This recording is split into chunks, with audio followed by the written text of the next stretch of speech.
مرحبا بكل متابعينا الكرام. لو في هذه قناة الطقس الجزائري، إذا نوافيكم بجديد طقس الجزائر من جديد، حيث هناك اضطرابات جوية أخرى جديدة بإذن الله، وهذه المرة تكون صحراوية إن شاء الله بإذن الله. يعني خلال هذه الأيام، يعني راح يكون خلال هذا اليومين أو 3 أيام راح يكون في هناك استقرار، يعني يبقى في تقلبات جوية ولكن تكون ضعيفة نسبيا.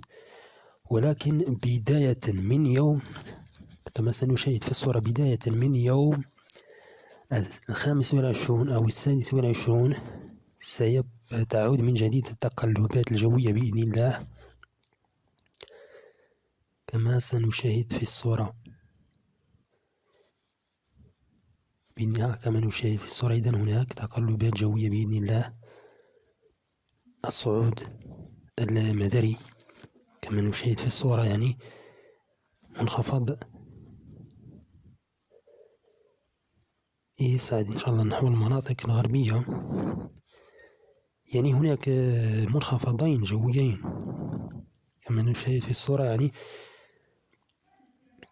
باللون الأخضر الذي يميل إلى الأصفر، وهو أمطار غزيرة معتبرة، كما كنا بداية من يوم 26 27 28 حتى نهاية هذا الشهر بإذن الله. كما نشاهد حتى شمال الصحراء ستكون معنية بهذا الاضطراب.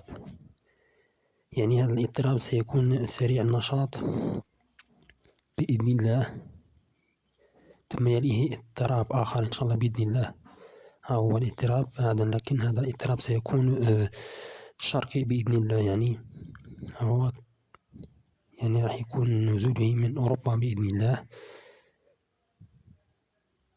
ما نشاهد في الصورة. إذن إن شاء الله ربي يزيدنا من هذه الخيرات بإذن الله، ونقول الحمد لله على كل حال، وفي النهاية يبقى العلم لله وحده. والسلام عليكم ورحمة الله وبركاته.